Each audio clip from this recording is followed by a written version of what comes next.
Hey, hey, hey. Happy Wednesday. Come on in. Pull up a chair. The Gaming Gang Dispatch is in the air.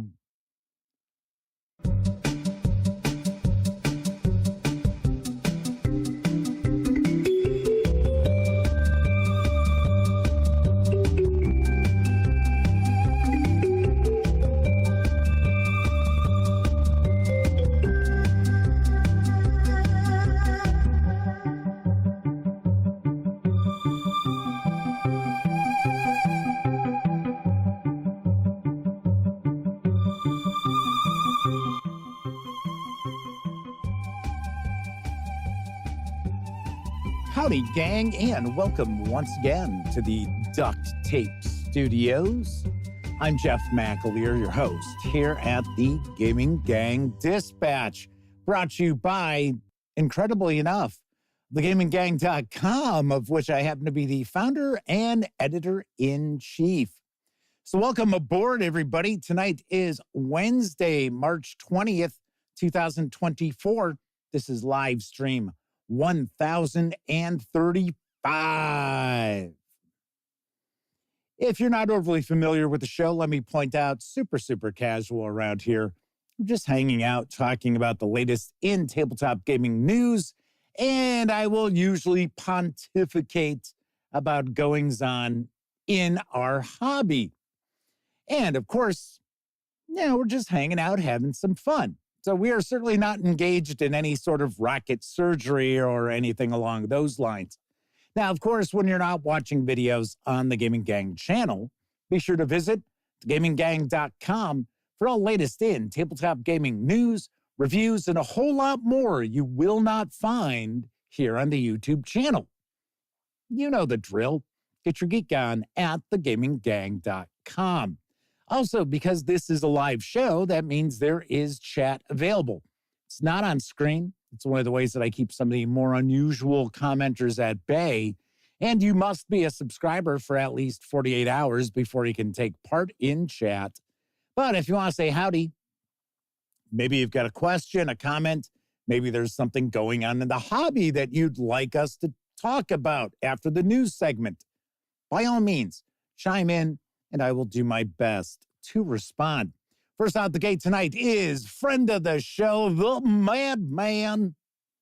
Yes, the Madman is with us, as is Kevin R. Smith, Geraldine W. Forge, and Jose Fernandez, as well as another chat moderator, Flaming Huron, is with us in chat. And I will not probably go out on a limb here by saying, I think our third chat moderator of the trio of chat moderators, maybe number 3, but number 1 in everybody's hearts, Sarah D is probably lurking in the shadows, doing a little Bela Lugosi Plan 9 from outer space in the shadows, or whatever the name of that stand-in was after Bela Lugosi had passed away.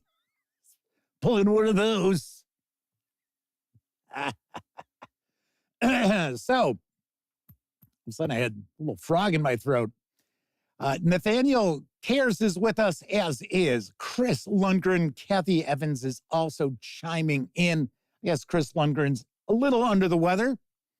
Hopefully feel better quickly. I'll try to keep things mellow so you don't get too excited, too overstimulated in your sickly state. Anyway, before I jump into the news, I do want to mention this hat. So if you remember last week, I was talking about the final year that Outer Worlds handled the merchandising for Gen Con before they decided to retire and call it a day. This was the hat that I was talking about that I just don't like how this hat is so high. Just something about it I don't care for. And I know the Madman's going to freak out by me doing this, but I can actually do this. I've got my ears tucked in to the hat, which we were both discussing last week is just absolutely ridiculous.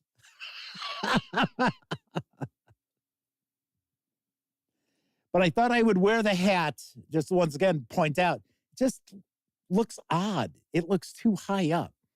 I think there's too much here. I think that's the problem. Like right in here, this should be rounded more. Madman's like, Jeff, no! Stop! All righty then. Let's get on into the news because the zombie game City of the Living, which is actually formerly the Euro game Prosperity, or I guess I should say Euro style game Prosperity, is on the horizon. That is City of Living, not Prosperity. That's been out since like 2013. Anyway, here's the latest from Trick or Treat Studios. The infection spread out of control. They call them zombies, but whatever they are, there's more of them than there are of us. A few groups of survivors have established defensible positions and are trying to rebuild. But when death is the new normal, these cities of the living must be different from those of the past. In City of the Living, you're in charge of your own fortified territory. You must scavenge for resources and use them to build, reinforce, and protect your people. The player who does this the best, while keeping the zombie threat at bay, will undoubtedly be the best leader for this new way of life. City of the Living is a tableau building action selection game by acclaimed designers Rainer Knizia and Sebastian Beesdale. City of the Living is for 2 to 4 players, ages 14 and up. Plays in around 60 minutes. It's going to carry an MSRP of $49.95 when it arrives on April 10th. Very nice. Very cool. I have to laugh looking at the cover of the box. There's this guy. He's hauling a load of bricks in a wheelbarrow, and these zombies are like coming through the fence that they're putting up. And he's like looking at this woman who's driving a nail into a wall with a hammer. And he's like pointing to the zombies like, hey, you got to get over here and take care of this. It's sort of like, you do realize you got a load of bricks there, right, buddy? You know, just pick one up and smash it in the head, man. Pretty sweet. I have to point out that Trick or Treat Studios has, over the past, I'd say 2-3 years, kind of come out of nowhere. And they have quite a few board games out there. I think they're releasing Chucky. They're doing a board game based on Chucky that I think is also coming this spring. Kind of cool. They've released a few things over the past few years, and I have shared some news pieces for some of the items which have caught my eye. Something else which has caught my eye on a War Game Wednesday is the new addition to the GMT Games P500 pre-order list. Yes, I am talking about Coast Watchers. Here's what I know. The Australian Navy, after the Great War, developed a volunteer service to watch for unusual ships off the country's shores. With colonial mandates over New Guinea and the Solomon Islands, Coast Watchers there formed a warning fence against surprise attack. Each coast watching station had a heavy but relocatable teleradio, 1 or 2 Australians typically in command, and a local network of indigenous scouts, spies, sentries, messengers, carriers, and canoemen. Coast Watchers takes you into this struggle between Allied intelligence teams and Japanese hunters. Stand-up blocks hide coast-watching stations, guerrillas, refugees, and stranded Allied crew.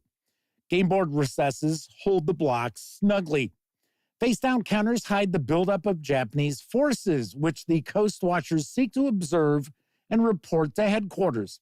Other counters show where Japanese patrols are searching for Coast Watchers or go into and get drawn from a cup to run Japanese searches and Allied delivery missions.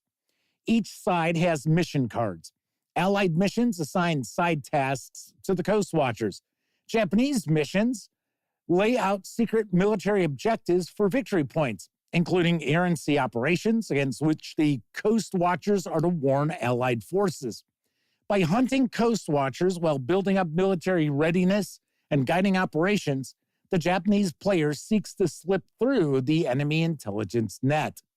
Players also draw asset cards, which are special abilities to augment actions and perhaps add victory points. Coast Watchers offers 15 standalone situations plus 4 campaigns to tie them together. The situations span the early 1942 Japanese incursion into the South Pacific to the neutralization of their great base at Rabaul by the end of 1943. Coast Watchers is for 2 players, ages 14 and up, plays in around 1 to 2 hours, depending on the situation, and you may pre-order at the P500 price of $65. This is eventually going to carry an MSRP of $93. And I got to say, this looks mighty interesting. I always love when we see these designs from GMT come out and they're pretty unlike anything else that's floating out there. Now, this is a Vokorunki design, so right there, it's got the pedigree to be a pretty kick-ass game. So yes, I was very curious when I saw this. Once again, this is pretty new to the P500. I do not know how many orders have already been placed for this. But once again, Vokorunki, I'm pretty sure it's going to hit the number that it needs.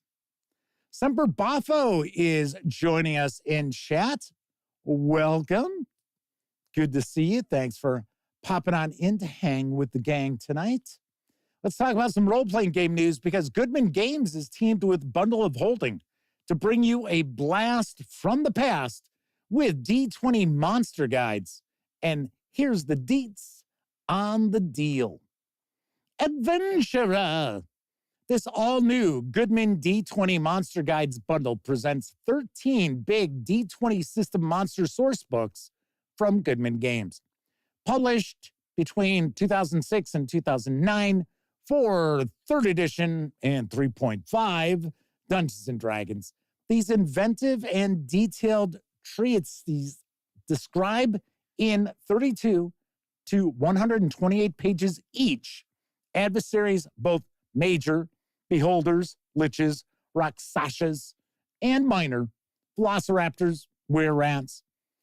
As D20 system supplements, these D20 guides work as is with 1st edition Pathfinder, and game masters of 5th edition and compatible ampersand fantasy systems can easily adapt the extensive discussions of monster physiology, social structure, culture, tactics, and campaign use.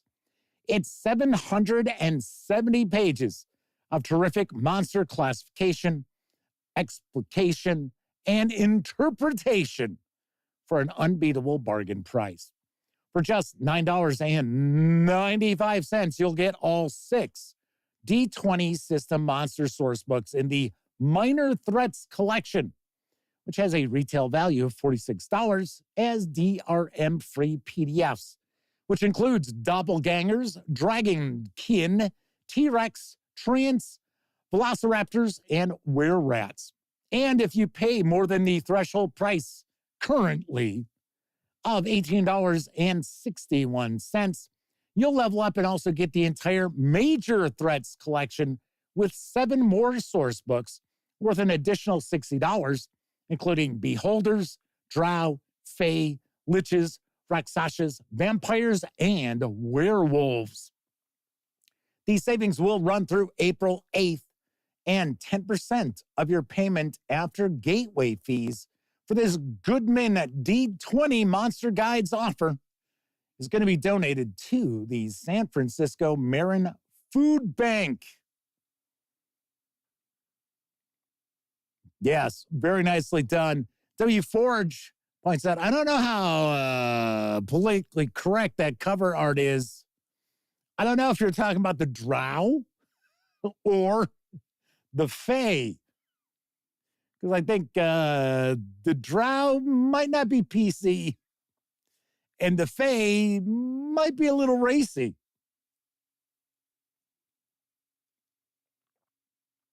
So there you have.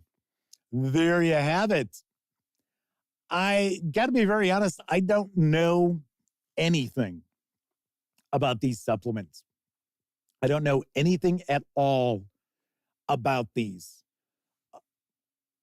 Because we're talking, this is back in the pretty early years of Goodman Games.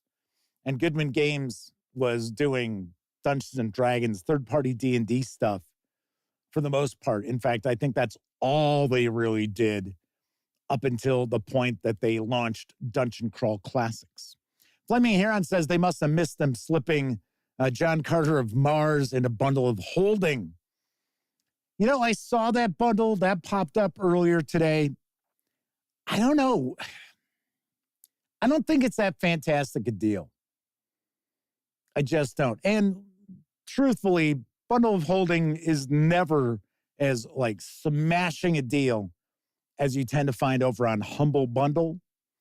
So as an example, we were talking last night about how the Warhammer Fantasy role play system from my friends over at Cubicle 7 Games is over on Humble Bundle, and you can get 18 PDFs for $25, including the entire run of The Enemy Within and The Enemy Within Companions.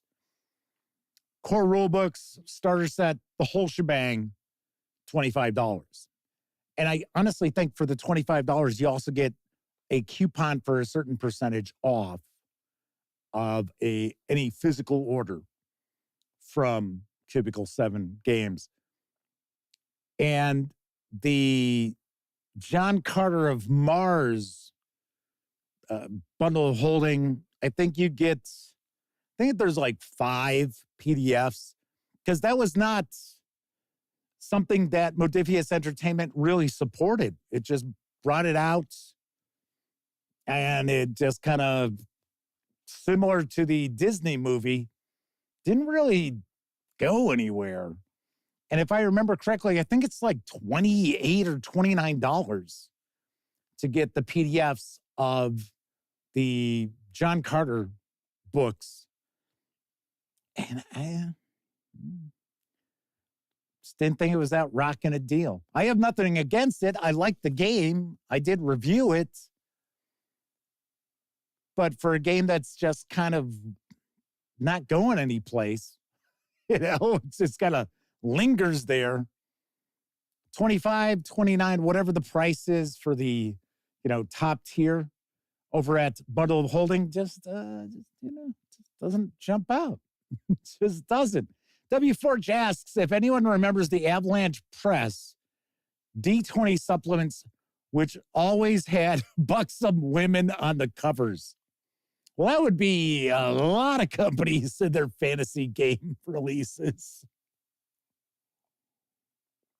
I really didn't pick up stuff from Avalanche Press. Got to remember that for a long period of time, my gaming pretty much consisted of, at least my role-playing, consisted of Call of Cthulhu.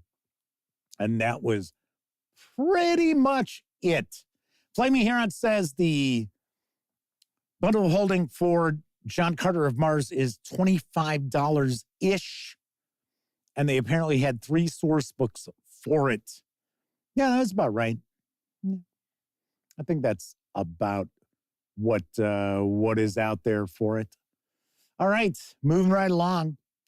Modern Necessities, Modern Setting Rules for Old School Essentials is actually up for crowdfunding for the Scrying Dutchman. And I've got the skinny. Modern Necessities Professional Edition is a supplement that's made to give a distinctly modern flavor to your old school essentials and other basic expert rule set campaigns. Adding a plethora of modern themed classes, firearms, equipment, vehicles, magic, and even NPCs, it allows you to mix these with standard OSE or BX rules to your heart's content. With modern necessities, you can run purely modern campaigns, craft your own urban fantasy settings, or even add some contemporary setting flavor to classic adventure modules. Sky is the limit. Well, the original version was released in early 2023 and quickly became a silver seller over on Drive-Thru RPG. This much updated version of Modern Necessities aims to add improved mechanics, improved layout, more content, additional art, and a hardcover version through the provided funding. Now, there is a Kickstarter video. It is about 2.5 minutes long. So let's take a peek.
This Kickstarter project has passed the 200% funding mark, and you can reserve a copy of the softcover print-on-demand edition with PDF for a pledge of approximately $21, or score just the PDF alone for a pledge of approximately $10 through March 31st.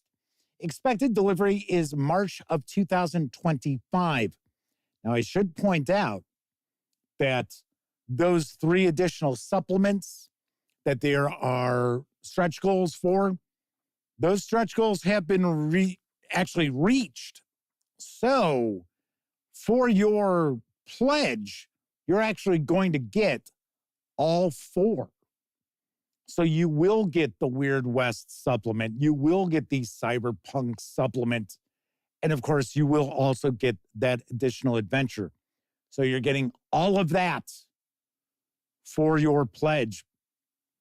I will say this does strike me as skewing more towards an urban fantasy or bringing some modern gear and equipment and vehicles into more of a fantasy realm, as opposed to, we're going to role play the Nom. So, don't know. I don't know. but it caught my eye and I thought I would share this with you. Travis Williams is with us in chat. Good to see you, Travis. W. Forge says, so it's ultra modern for the OSR?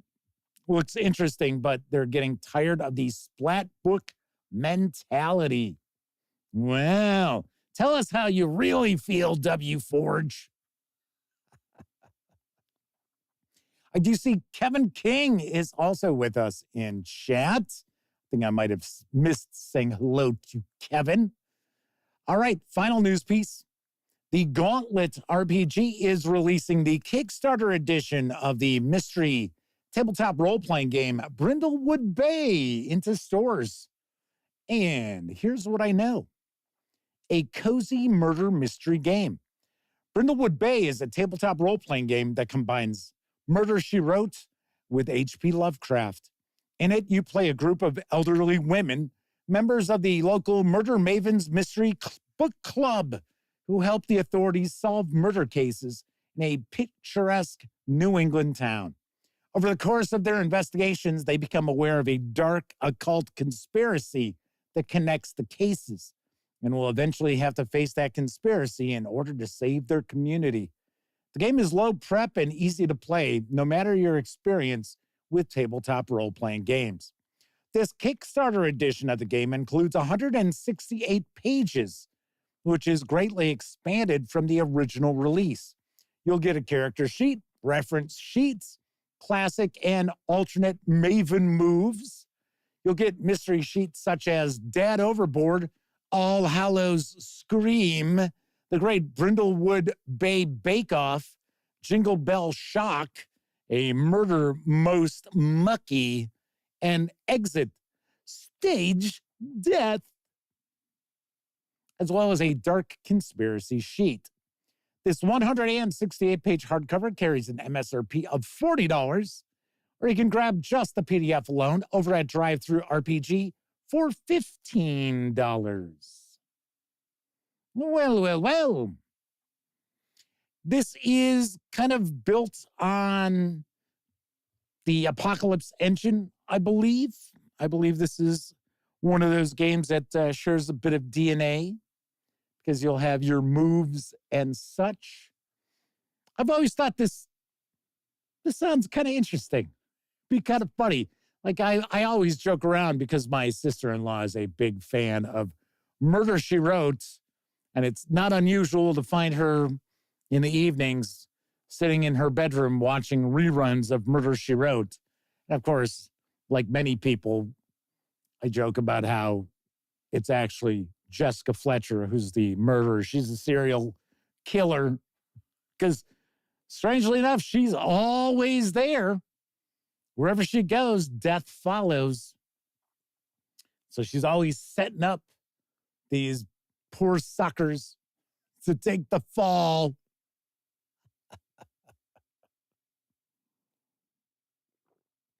So this is actually making its way into your friendly local game store.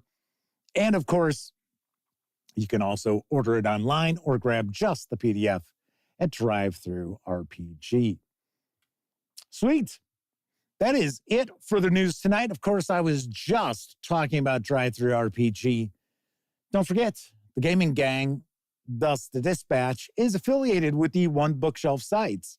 So if you are going to go visit, say, Drive-Thru RPG or Dungeon Masters Guild, Storytellers Vault, Wargame Vault, what have you, please stop by thegaminggang.com first.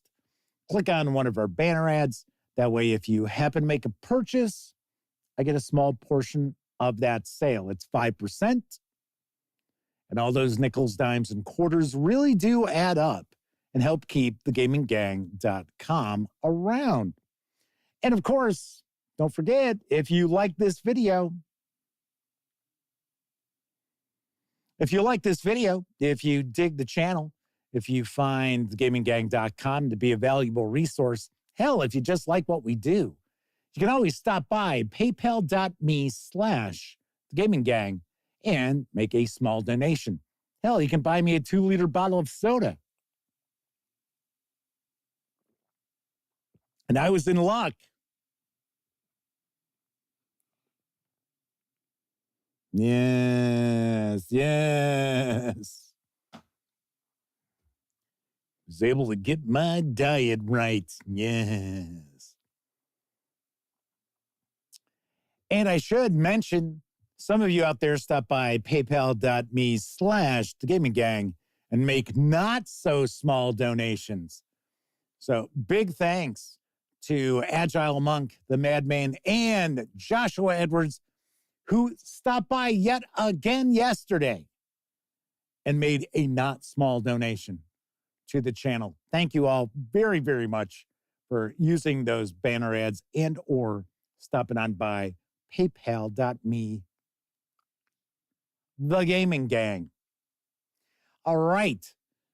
The dispatch is going to continue in just a few moments. In fact, I've got a giveaway, although I'm not going to give it away tonight,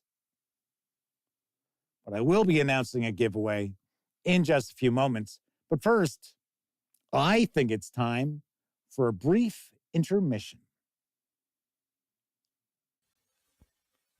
It's intermission time, folks.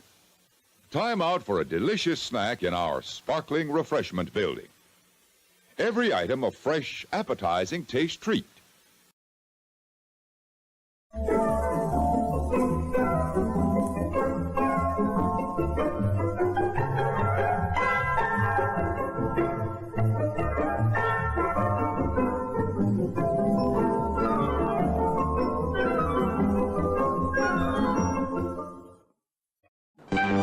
Hi there. I've been watching him. He finds a safe place, stops, and stands well back from the curb. He always stops before crossing the road, looks and listens, and off he goes, looking and listening all the way. He's great. I'm going down. Congratulations. You really know what you're doing. Always use the green cross code, because I won't be there when you cross the road. Wherefore art thou, Romeo, and whereof is my Wilkins instant coffee? The coffee's all gone. Well, so am I.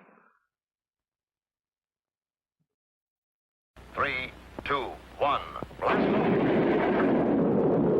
She's up. Come in ideal countdown control. Ready for second launching. Atlas moving into position. Fuel her up. All set. Countdown. 10, 9, 8, 7, 6, 5, 4, 3, 2, 1, blast off! There she goes! Yes, you can be in command of your own ideal countdown. It's a real electronic missile base. You sit at the controls and move missiles into place. You count down. You blast off. You track the flight. The ideal countdown comes complete with moon missile and lunar probe, as well as a giant atlas. Get your electronic ideal countdown now, wherever good toys are sold. It's a wonderful toy. It's ideal. Sugar Bear, who are you Super Sugar Crisp cereal? Shaggy Dan, he'll be back. How do you know? Super Sugar Crisp. Eat 'em once, you want 'em twice. They're super duper good. Let's teach him a lesson. Shaggy loves my cereal, but he hates water. So... Eat 'em once, you want 'em twice. I hate water. Beat it, Shag. I shall return. Let's have a good breakfast featuring both Super Sugar Crisp. So super duper good, eat 'em once. You want him twice!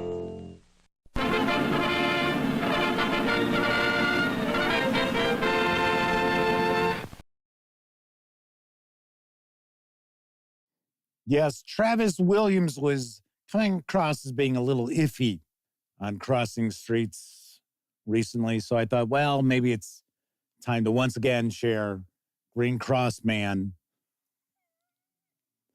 to give Travis a leg up there. Kevin R. Smith says, live action Sugar Bear. That's a new one on me. Yes. And funny enough, I seem to recall that, just going way back, 70s-ish, probably early 70s would be my guess as far as that goes. So a bit of discussion about old school essentials and modern books for old school essentials. So just a little bit of chat going on about that. So Travis Williams said you can never have too many safe ways to cross the street. Well, now you got another one. You've got another one. Kevin R. Smith says, a guy in a room watching all children everywhere? What could go wrong? Yes. Yes. All right. Anyway, not a lot of exciting stuff going on at the moment. So I do have a giveaway. I am going to be giving a PDF of Mutant Year Zero Ad Astra away to a lucky viewer. And I will make it very easy to get into the running. And what I will also do, I will also include a copy of the Mutant Year Zero core rule book in PDF to make it worth your while in case you don't happen to have any Mutant Year Zero releases, which is entirely possible. So make it super easy. Got to be a subscriber. Please give a thumbs up to this video and leave a comment in the comment section, obviously enough, not in chat. Leave a comment in the comment section telling me what you think looks the most interesting about Mutant Year Zero. I mean, it can be mechanically, it can be system, it could be setting, what have you. It could be a supplement that is available for Mutant Year Zero. Let me know in the comment section, and I will reveal a winner on tomorrow's live show. Travis Williams says Mutant Year Zero is actually a game that his group has been curious about giving a shot. Tessie Trekkie is with us in chat. Welcome aboard. Good to see you. So there you have it. Contest. Going to be giving a PDF of this and the core rule book of Mutant Year Zero to a lucky viewer. I will announce the winner tomorrow night after I share the brief intermission for the evening. So there is that. I have been chatting with the fine folks over at Arc Dream Publishing. They are going to be sending along some recent releases for Delta Green. So I am going to be bringing you some Delta Green goodies very shortly. And I will also have some giveaways for those as well. So I will have some giveaways of the 2 new releases, at least they're the new published releases. I think they've been in PDF for a while. And both the agent and handlers books. So the player and game master books for Delta Green, I will be giving those out. So we'll have something fun. Come up with something. I will probably do some contests along the lines of when I do a first look video. I'll also have the contest as part of that, and then I will share the winner with the review. Unless I have somebody else doing the review, then I will actually simply share a winner maybe in a couple of weeks on the live show. Tell people who they were winning those. Travis Williams says they play Advanced Dungeons & Dragons, so something very different in theme and mechanics would be interesting to try. Kevin King points out each supplement for Mutant Year Zero plays quite differently. One you set up in a post-apocalyptic settlement. Another you play as Manimals. Elysium is kind of like the city from Logan's Run. Yes, because that's when they finally actually introduce pure strain humans as player characters. And that is actually fairly late in the supplement releases. For some strange reason, I thought this might be the last release for this edition of Mutant Year Zero, because this had been held up for quite a while. There were quite a few different things that had delayed not only the release, but also delayed it going to the printer in the first place. So Ad Astra is quite a bit behind schedule. But for some reason, I thought my understanding was that Ad Astra was kind of the final supplement for Mutant Year Zero.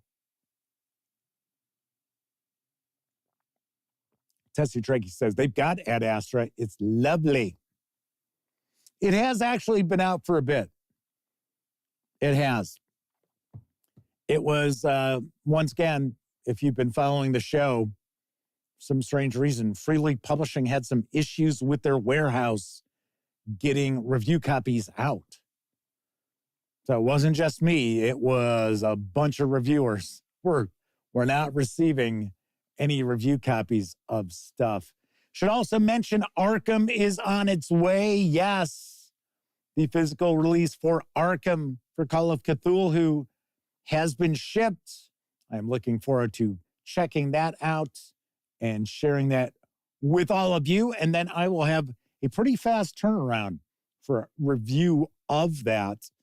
Also have a notification that the new Pathfinder releases should be shipping. They may have shipped today. They may ship in a few days. But we will be taking a look at the Monster Core as well as that standalone 200th adventure. So very cool. Tessie Trekkie says there's a few more Mutant Year Zero supplements in Swedish. Aha. Okay. Cool. Then I probably was misunderstanding the information that I had kind of been privy to. So I thought what we were maybe going to see is somewhere down the line would be another edition kickstarted like we're seeing as far as the Coriolis, the Dark, the hell is it? The Dark Age? It's the Dark something. I just did a news piece on it. I think it is the Dark Age. Maybe not. I don't know. I know it actually funded in its first 7 minutes. All right. So let's see. So Tessie Trekkie said, hence their current Duolingo streak. So Kevin R. Smith says the problem is that Duolingo only teaches you very basic Swedish. Yeah, but as Tessie Trekkie points out, and I would agree, it's a start. It is a start. So there's some discussion of the pronunciation about Morkborg. There we go, Madman chimes in. The Great Dark. Thank you. I know there was dark in it. I know the word the was in it, or the, however you want to pronounce it.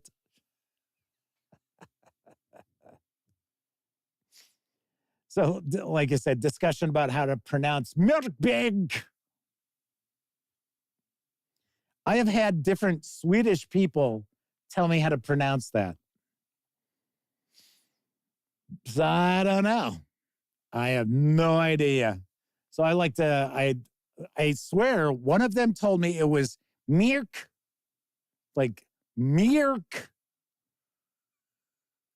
Berg. So it's like, Fleming Heron says, so Jeff has been saying it correct all this time? Kev King says, shocking. Fleming Heron says, Jeff mispronounced something. Never. That's it. Banhammer yourself, Flaming Heron. I'm not going to take that sort of abuse. Mirkberg. Kevin R. Smith said they've heard there's lots of different dialects of Swedish. In that small of a country, it's like every valley has its own dialect. W. Ford says to this day, they still don't know how to say Van Gogh as most people would pronounce it. Just like somebody commented on I think it was a Call of Cthulhu video or a Lovecraftian video. Lovecraftian game video on the channel, and they were informing me that I'm not pronouncing it correctly. It is not Cthulhu. And I know that. I know it's not Cthulhu. It's like Cthulhu. It's almost like a cough, sneeze. Sort of, it's actually not supposed to be, utterable by, the human vocal cords and things. But I look at it this way. I will pronounce Cthulhu the same way Neil Gaiman and all these other horror writers who have written stories that take place within the mythos. So if they pronounce it Cthulhu, I guess it's good enough for me. And yes, I know, what is his name? I think it's TJ Stashi, something like that. He's sort of the H.P. Lovecraft expert. In fact, there's a very good documentary, I've mentioned this before, about H.P. Lovecraft, and Neil Gaiman's in it, Peter Straub's in it, Ramsey Campbell is in it. So there are quite a few various different authors. S.T. Joshi, thank you, Kevin King. That is it. And he's the one in the documentary who explains how it's supposed to be pronounced. But then he refers to Great Cthulhu as Cthulhu. So even he pronounces it Cthulhu, even though he tells us in the documentary how Lovecraft was trying to imply it was supposed to be said. So like I said, I'll just leave my pronunciation the same way Neil Gaiman and Peter Straub and other horror writers pronounce it. Travis Williams said they learned Swedish from watching The Muppet Show. Tessie Trekkie says, fun fact, the Swedish chef is the Norwegian chef in Sweden.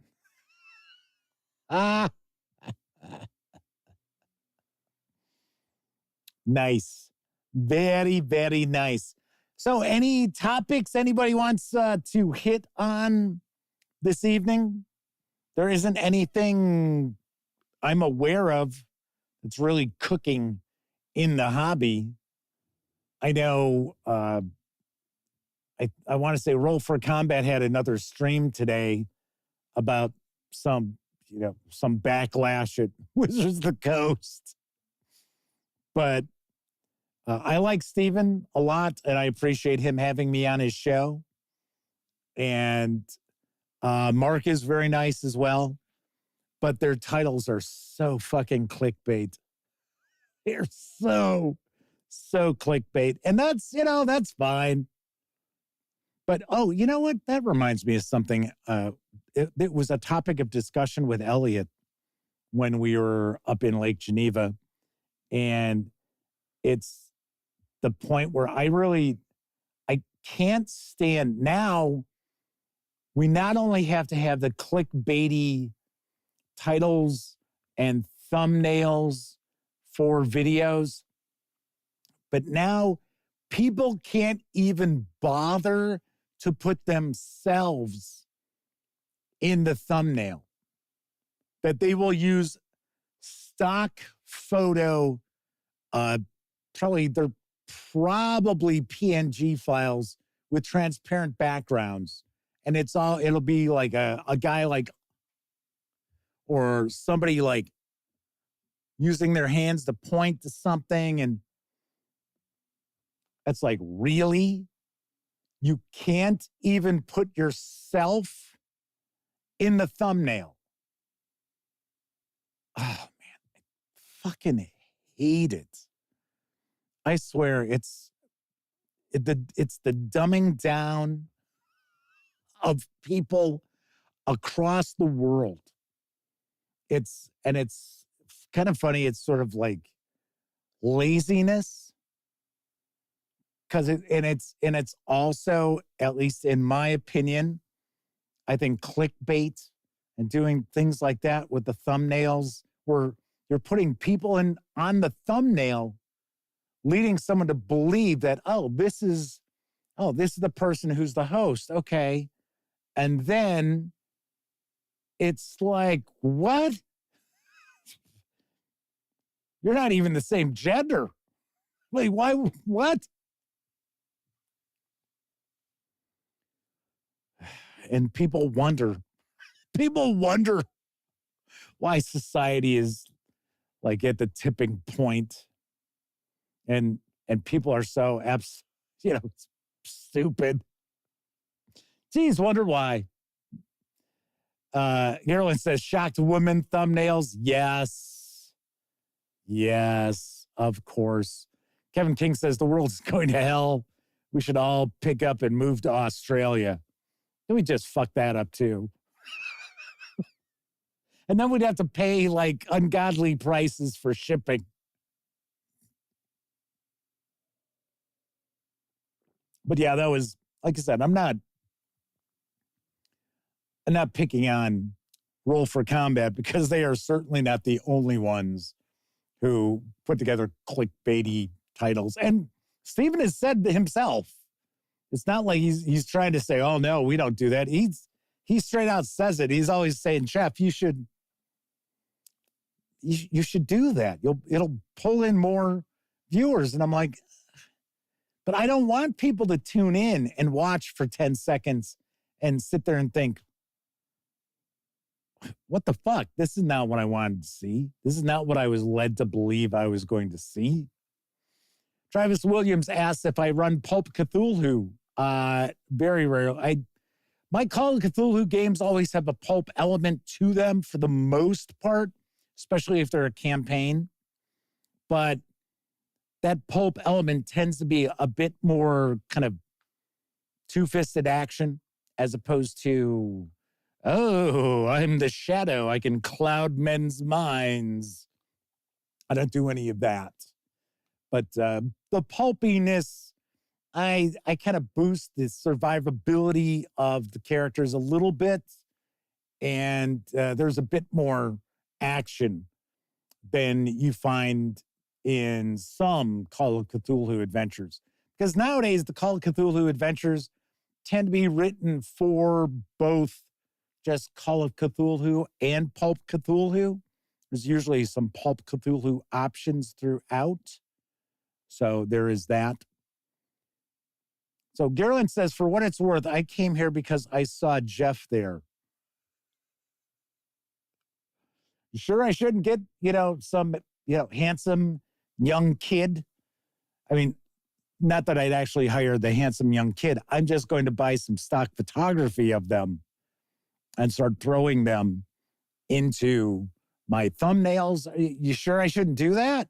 And then tell you the show is about something that we won't even ever discuss? Have I ever seen Cast a Deadly Spell with Fred Ward as Detective H.P. Lovecraft? I did when it first came out on, I think it was on HBO, if I remember correctly.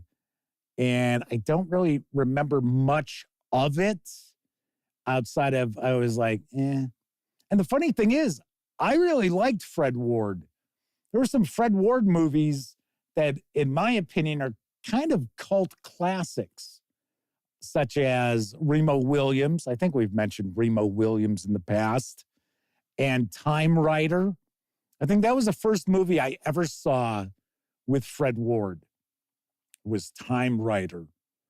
And that was kind of a cool, low-budget science fiction movie. I like that one. That was pretty decent. Perkins Dearborn is with us tonight. Good to see you. Thanks for popping on in. So Gerlin says, not what I'm trying to suggest at all. Perish the thought. Tessie Trekkie says, I now want Jeff to do a VTube stream as an angry orc waifu.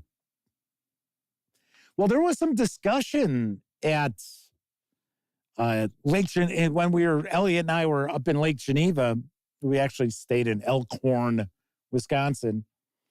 A little bit of discussion about him coming back and doing stuff for the gaming gang. And I had told him because, he has his YouTube channel, but he hasn't done anything in years for it.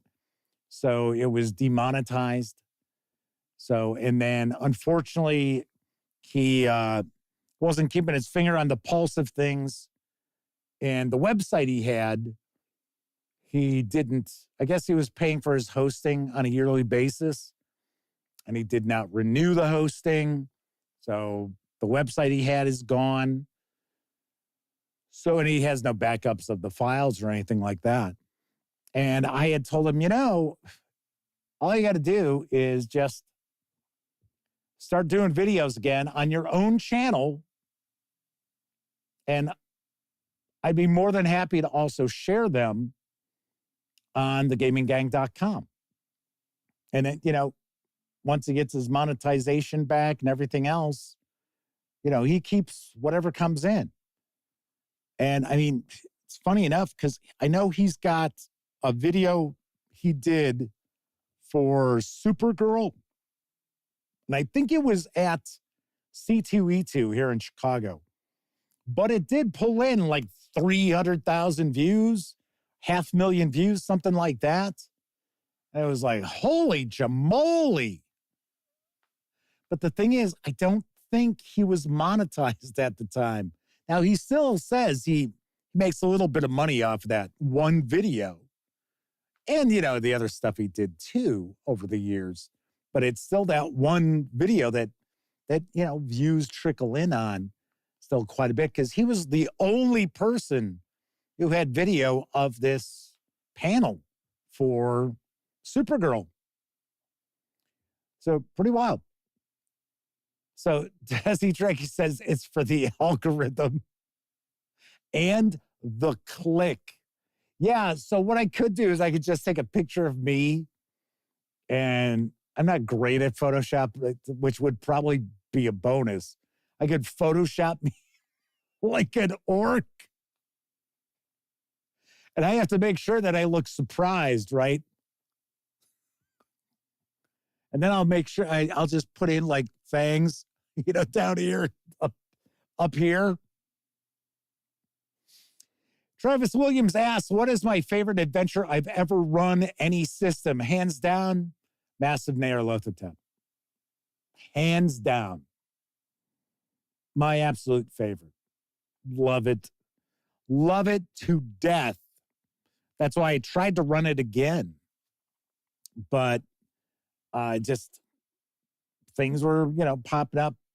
Cameron wouldn't be available to play, and Elliot wouldn't be available. My brother would be working. So we couldn't do like every couple of weeks. And that's what I try to do, is I try, if I'm running a role-playing game regularly, I try to do it every couple of weeks because it gives players enough time that, it's not like a chore. Shit. Got to go play Call of Cthulhu again tonight. Because even with a good game master, sometimes you can play too much. That is entirely possible. And you kind of get burned out on a system. Now, you might not get burned out on your group, but you might get burned out on a game or burned out on a system or a campaign or what have you. So I think every 2 weeks is pretty good. But just... and the reason why every 2 weeks is also good is because it's still going to be relatively fresh in people's minds. Unless they have bad memories, then there's not much you can do. But it's fairly fresh in people's minds. Anyway, to wrap up, so I talked to Elliot about this in... He wants to, well, and I understand. This people think this stuff is just so easy, but it's not. This right now, yeah, sure, of course, this is easy. Oh, it's so hard to read comments and then respond to comments. Oh, get off me. Get off me. No, this stuff's easy. It's the other stuff. It's the setting things up, reading. You figure I do a review. I have to read 168 pages. That's a short book.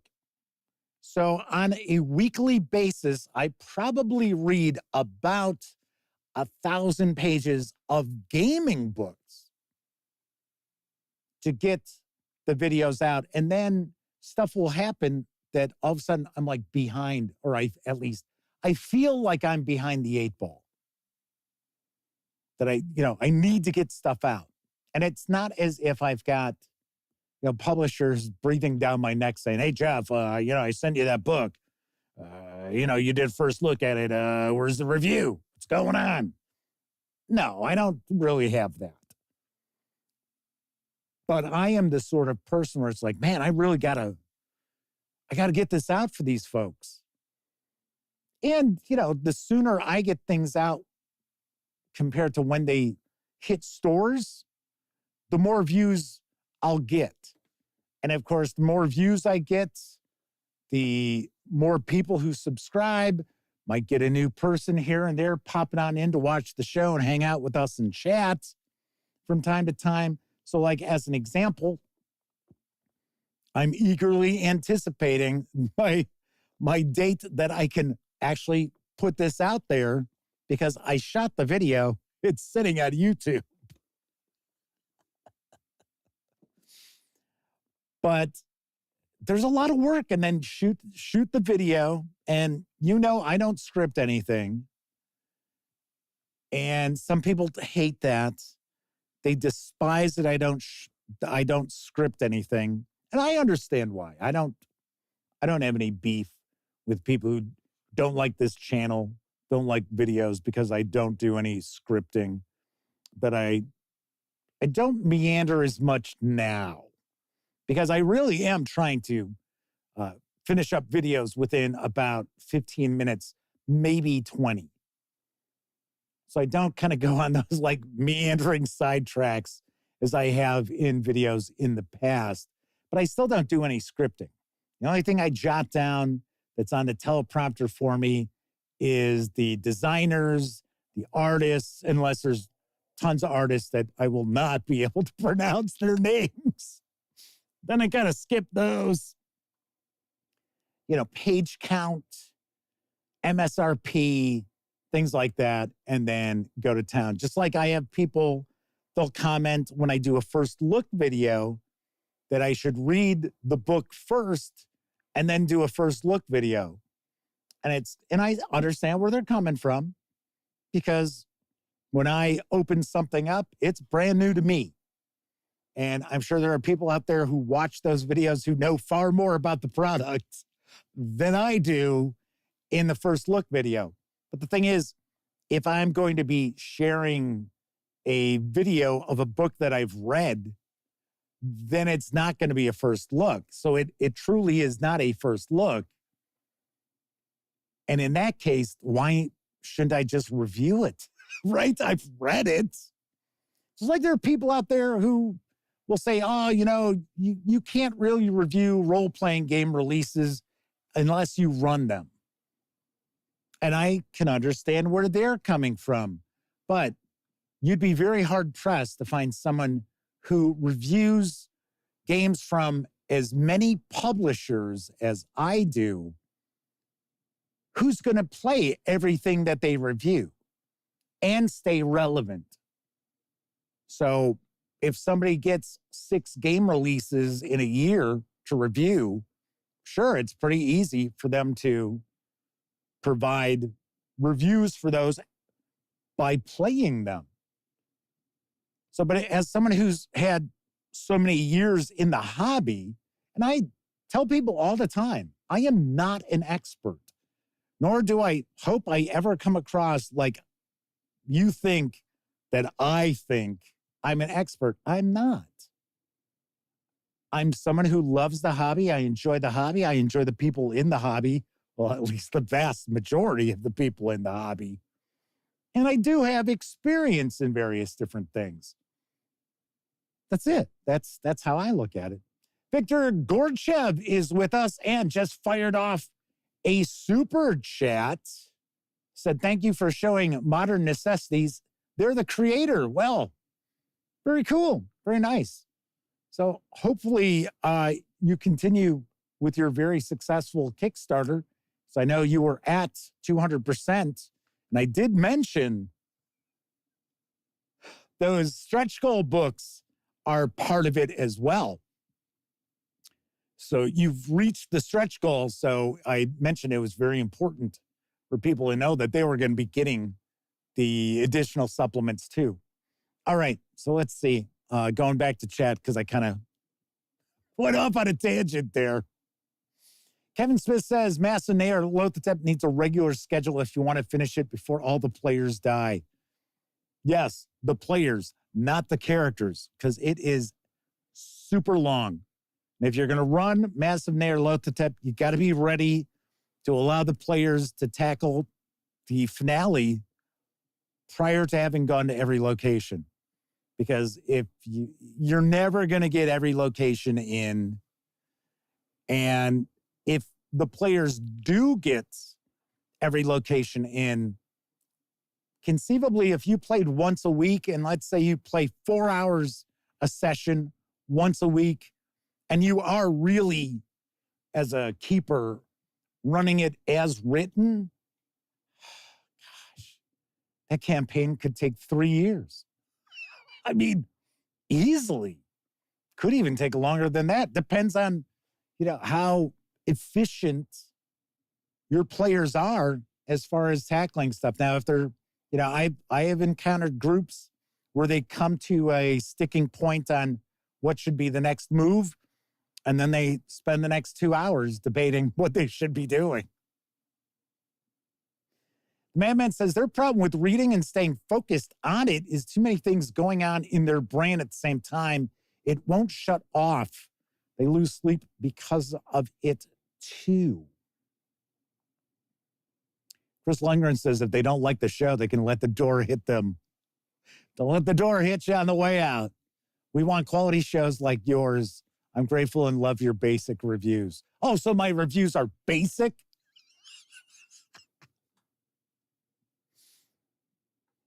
Yeah, I don't.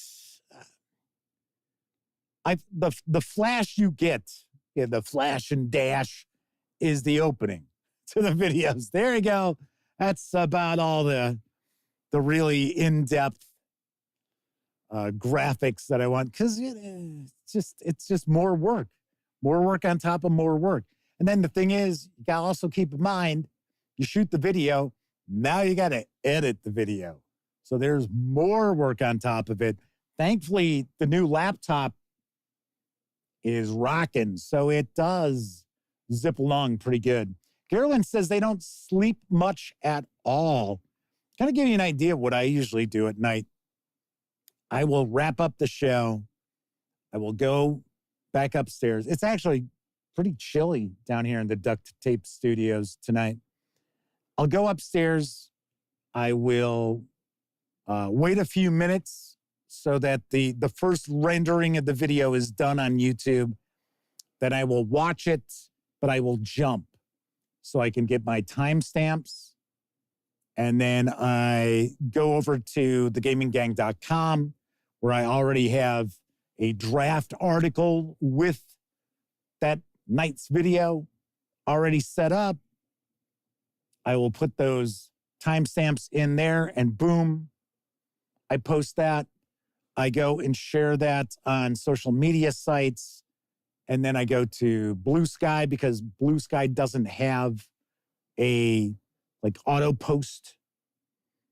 So I go to Blue Sky, I post that. I also go on Facebook and I post it on my personal page as opposed to just the Gaming Gang page, because I have a lot of folks in the industry who follow me on Facebook, or they're friends on Facebook.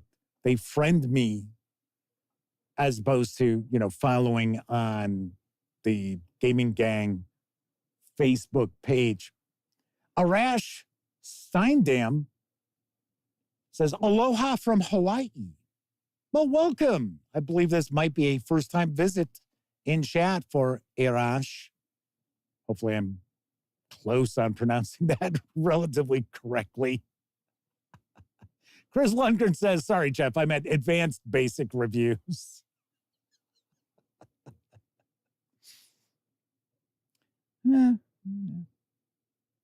It just kind of boils down to how much time there is in the day, you know? So anyway, so then I'll do that, and I'll take care of the cats. I'll make sure everything's cool with my dad as far as going to bed. And then I go into my bedroom, and then that's when I will usually be reading.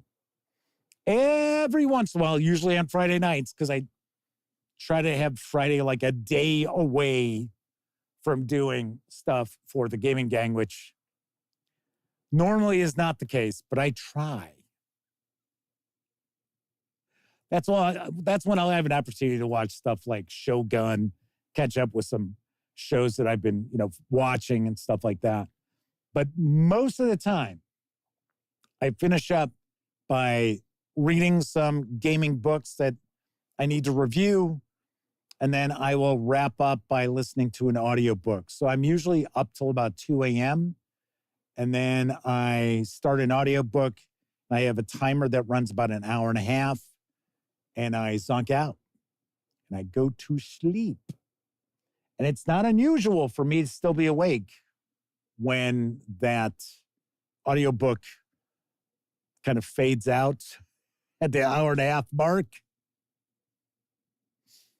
So I know what people are talking about when they're like, I don't get a whole lot of sleep. I probably get the amount of sleep I need to get, just not all at one time. Chris Lundgren asks, what brand of microphone do I use and why that brand? So this is a Shure SMD. The hell is it? What number is it on here? This is, well, at least when I picked it up, this is a $400 mic. Sadly, I do not have a $400 voice. I think, what is this? This 178? Something along those lines. Let's see.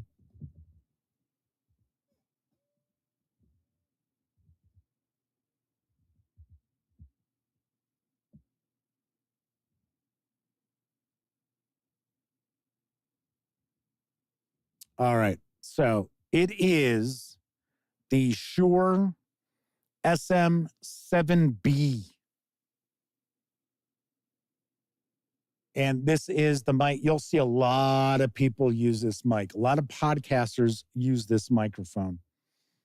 To be honest, I wish I knew somebody who was kind of an audiophile, who knew how to kind of EQ live voice and stuff like that, because I'm sure this microphone is far better than it seems with my voice.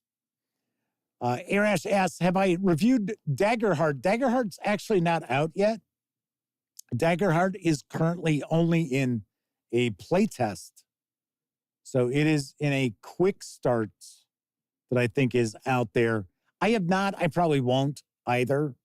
I have no relationship with Darrington Press, although I have shared news pieces for different stuff from Darrington Press, including I just shared a news piece about For the Queen, because they're releasing a new edition of For the Queen, which is kind of a one-shot role-playing game, kind of storytelling game adventure,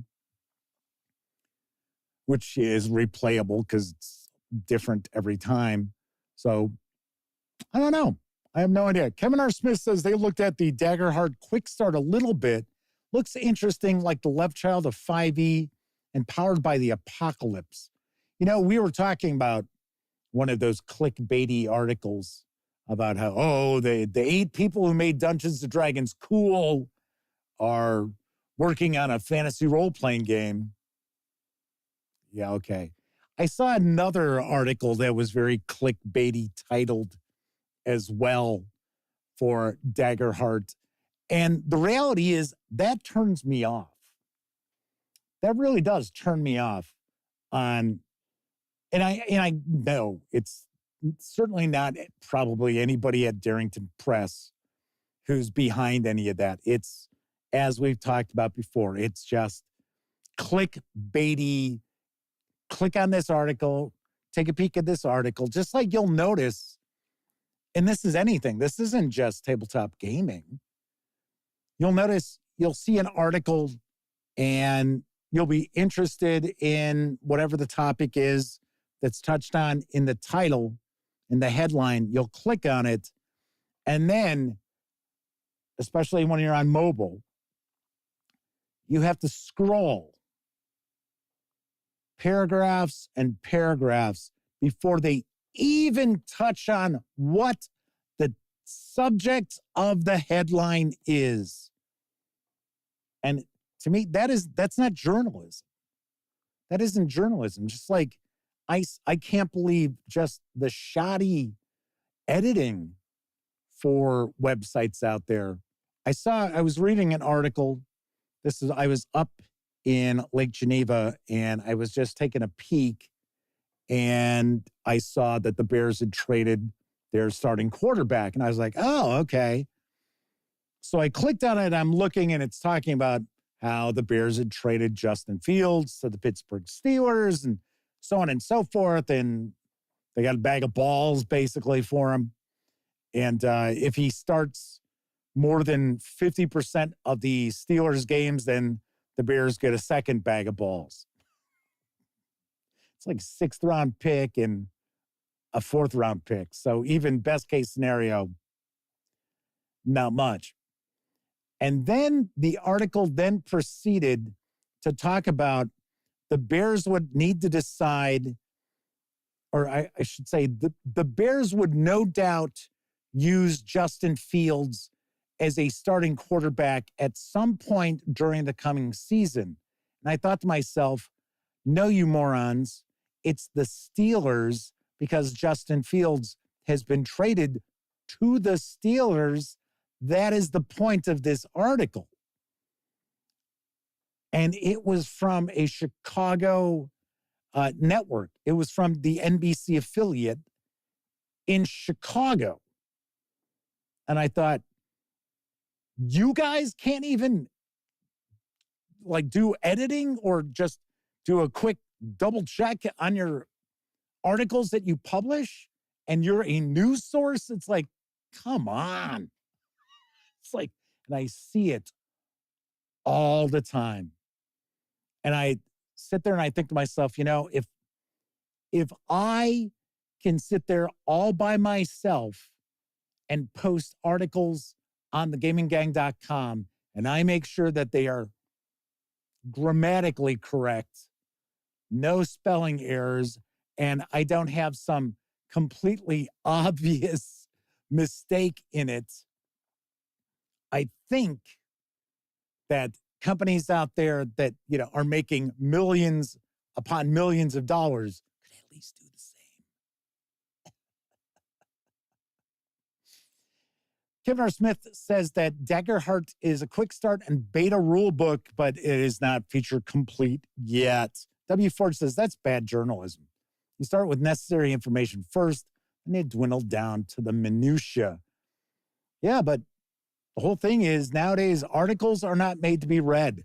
Articles are made to be scanned through.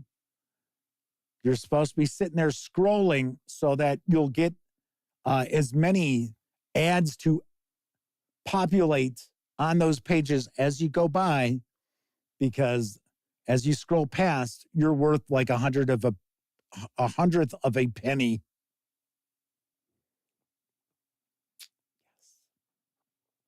Rogue Thinkers with us says, well, creative spelling is an art, but not one that should be published.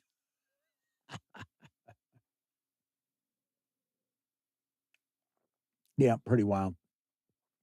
Madman says, I get irritated with the media's rush to be the first to report rather than getting an accurate story. Yes. Great example of that would have been this past weekend when there was that shooting in Pennsylvania, and then the shooter crossed over into New Jersey where they lived.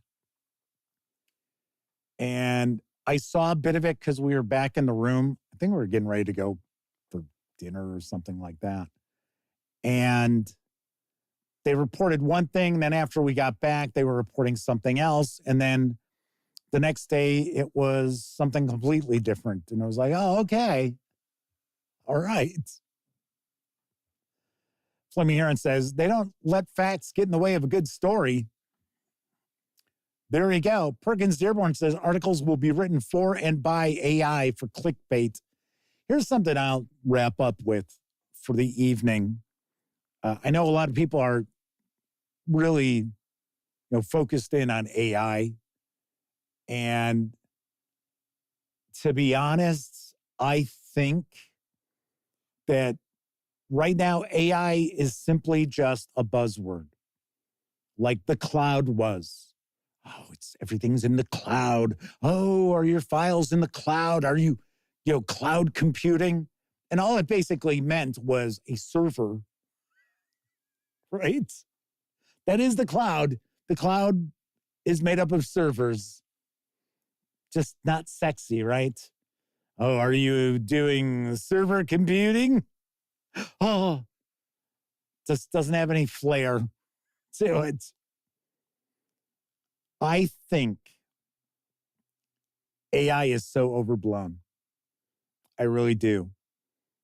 I think AI is a long, long, long way from being able to replace real human beings or anything along those lines. Yeah, sure. Can it paste shit together that makes relative sense? Yes. But the problem is most AI at this point cannot create on its own. All it can do is it can utilize things that are already out there. And I think a lot of people need to not look at what could AI do in the future. I think it's far more important for you to look at what can AI do right now? And not a lot. The reality is not a lot. But the thing is, all of these companies, it's all AI this, AI that, AI that. Because, like I said, it's just kind of a buzzword. And then, of course, you have magazines and, various different networks all coming out with stories about AI. And it's like, good, scary story. It's going to drive traffic. Go check it out. Oh, so the Terminator is really not that far off? Oh, yeah. Be sure to come on by and read it. Kevin R. Smith says, it's not really artificial intelligence yet. Yeah, I mean, that's really what it comes down to. Flaming Heron says AI is only as good as the person programming it. And I heard AI programmers are, solid ones are looking to make huge bank. They are not willing to work cheap. We're not talking about the video game industry here. Chris Langdon says they're mad at modern media, tarnishing Gary Gygax and David Arneson's legacy, trying to retcon history. Not sure what you might mean by that. If you're angry that they're giving far more credit to Critical Role as far as the popularity of D&D, I have also heard that Wizards of the Coast is really trying to downplay Gary Gygax and Dave Arneson to, with the new book that I don't know if it came out or if it's coming out. The reality is, once Wizards of the Coast showed its true colors to me, I don't even bother looking. See, like the Vecna book, I don't know when that comes out. I don't care when it comes out. But I had heard some folks talking about how this new like D&D history, the one that includes the facsimile of the 50-page typewritten rules for D&D, sort of denigrates Gygax and Arneson. I don't know. Oh, Chris Lundgren saying that older players are racist and it was a product of its time. Well, everything is a product of its time. There's no getting around that. So, and I have no time for people who don't understand that. You know, just I have to laugh because people get mad at me when I say, you know, H.P. Lovecraft was racist. And when I say he was racist, I mean he was super racist. But the thing is, many white Anglo-Saxon men, the vast, vast, vast majority of those men living in the northeastern states of the United States were also very racist. They were products of their time. So there's no getting around. I mean, it would have been something really noteworthy if he hadn't been racist at all. I mean, I'm sure there were people like that. They were just few and far between because that just wasn't the standard thinking of that day. But Carolyn says they were imperfect people who created something amazing together. It's okay to acknowledge both of those things. Yeah, that's also true. That, you know, imperfect people make some fantastic things. Just you have to separate the two. You really have to separate the two. Just like Ellie and I were talking a bit this past weekend because he's not real up on a lot of the history of D&D, which I can't say that I'm fluently versed in the history of Dungeons and Dragons, but I have a pretty good, handle on it, as Lord Koss 2000 is joining us as we are getting ready to wrap up for the night. And I said, because there's different camps, right? You got the Gygax camp, you got the Arneson camp. And I said to Elliot that the reality is I'm in neither camp because I think both of them individually did some shitty things and brought on a lot of what happened to them. They brought it on themselves. So, just like Gary Gygax and the team at TSR trying to figure out ways that they wouldn't have to pay Dave Arneson royalties. Well, that came around and bit Gary Gygax in the ass when they showed him the door at TSR. So, yeah.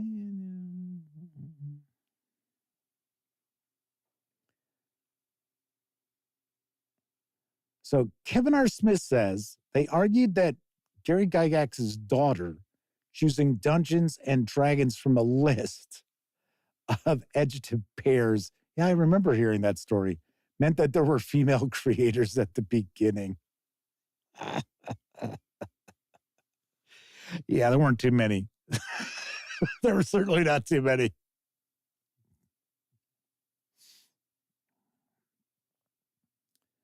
Anyway, but everybody nowadays has to be a revisionist. There's just, I think another problem that we've got, and this is my last item for the evening. There's way too much hand-wringing in this world. There is just so much faux outrage. It's ridiculous. Because the great majority of people who take to, especially to the internet, who take to the internet that they're all worked up about whatever, either A, aren't really all worked up about it and they're just looking to get other people wound up, or they just don't have anything better in life to occupy their time. So Kevin King says I should be drinking beer rather than Rite Aid. Rite Aid's a pharmacy. It's Diet Right.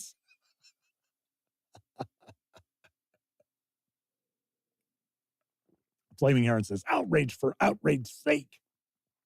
Yep, that's it.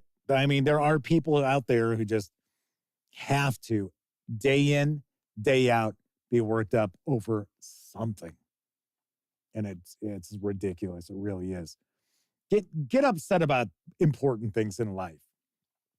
You know, get pissed off about that. Get pissed off about women not making the same amount as men in the workplace in the 21st century. Get worked up about that. Don't get worked up about the two guys who are dead and have been for a bit now, who created a game that we play around the table and throw dice around the table about. It's not worth getting upset about. Get upset about real issues. Get some real skin in the game, right? That's how I like to say it. All righty. So that is it for this time out. If you like the video, by all means, please give it a quick thumbs up. Subscribe to the Gaming Gang channel if you haven't already. And if you do subscribe, don't forget, ring that bell, because it'll not only let you know when the Dispatch streams live Tuesday, Wednesday, and Thursday evenings right here on YouTube at 7 p.m. Central. I'll also let you know when I share other videos, such as my upcoming first look at Rebel Fury from Mark Herman and GMT Games. This includes 6 American Civil War battles. Pretty sweet. Pretty sweet. Of course, when you're not watching videos on the Gaming Gang channel, be sure to visit gaminggang.com for all the latest in tabletop gaming news, reviews, and a whole lot more you will not find here on the YouTube channel. You know the drill. Get your geek on at thegaminggang.com. Don't forget, get into the running to win a copy of Mutineer Zero at Astra in PDF, as well as a copy of the core rules for Mutineer Zero. All you got to do, like this video, be a subscriber, and comment on this video one thing that you feel looks very interesting about Mutineer Zero. That's it. And I will choose a lucky viewer, and I should say lucky commenter, I guess, and reveal the winner on tomorrow's show. Yes. If you were watching live, thank you very much. If you watched live and took part in chat, big tip of the cap to you, because not only are you keeping me company, you're also keeping each other company as well. Now, of course, I know a lot of people out there, they don't have an opportunity to watch live. Doesn't matter if you're watching live or on Memorex. Thank you for taking time out to watch any of the videos here on the channel. It is much appreciated. So I will be back tomorrow. Everybody enjoy the rest of your morning, afternoon, evening, whatever time of day it is in your neck of the woods. Once again, I'm Jeff McAleer, and as always, I hope you get to enjoy plenty of great gaming with your gang.